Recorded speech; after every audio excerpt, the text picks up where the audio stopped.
So ayun na nga, good day mga boss. At ito ngayong araw magdi-deliver tayo ng bigas sa courtyard. At itong order niya, perfect grain Hasmin. Ito guys ay 1470 ang 25 kg. So samahan nyo ako guys mag-deliver sa courtyard. So ayan na nga guys, ayan naka-ready na ako, outfit na ako. Kung makita nyo yan, Mala Daniel Padilla ang dating yan. So magdi-deliver lang ng bigas yan guys ha. Ganyan pa yung outfit. So tara na guys, isakay na natin sa ating service. So ayan, perfect grain Hasmin at isasakay natin sa ating BMW dito sa labas na nakaparking.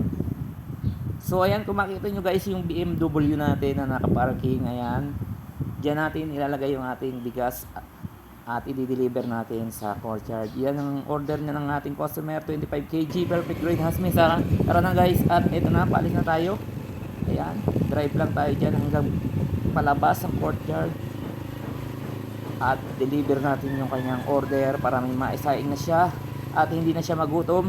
So tara na guys, at dahan-dahan lang tayo pagdadrive kasi medyo masikip yung daan dito palabas ng subdivision.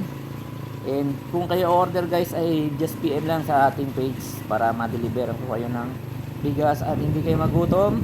So yeah, dahan-dahan lang tayo sa pagdadrive para hindi tayo makasagi. Ayan na, palusong na tayo.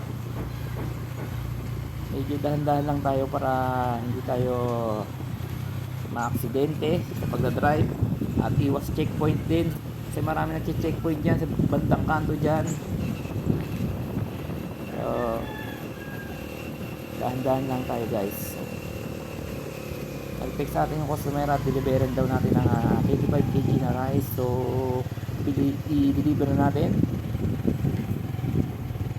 So update nga lang pala guys sa mga price ng bigas, hindi pa rin nagbabago, mataas pa rin yung presyo ng bigas, hindi pa rin nababa sa 20 per kilo. Ngayon per kilo ng bigas guys ay 60 to 55 to 60 something ang per kilo ng bigas ngayon, kaya sobrang mahal ng bilihin.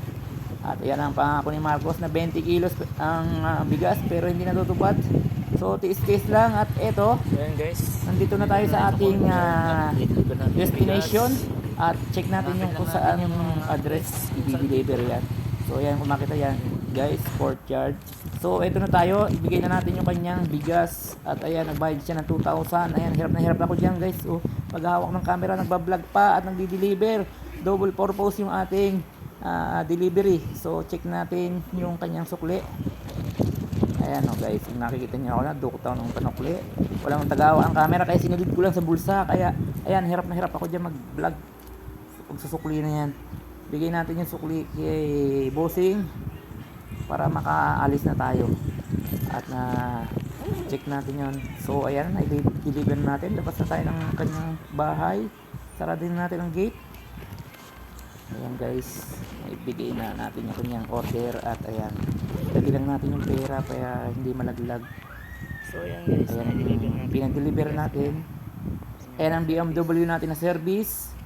Ayan, dyan natin sinasakay. So ayan na guys, okay na yung deliver dito. At yun lang guys, at kung kayo magpapadeliver ay just PM lang. So have a good day, bye bye.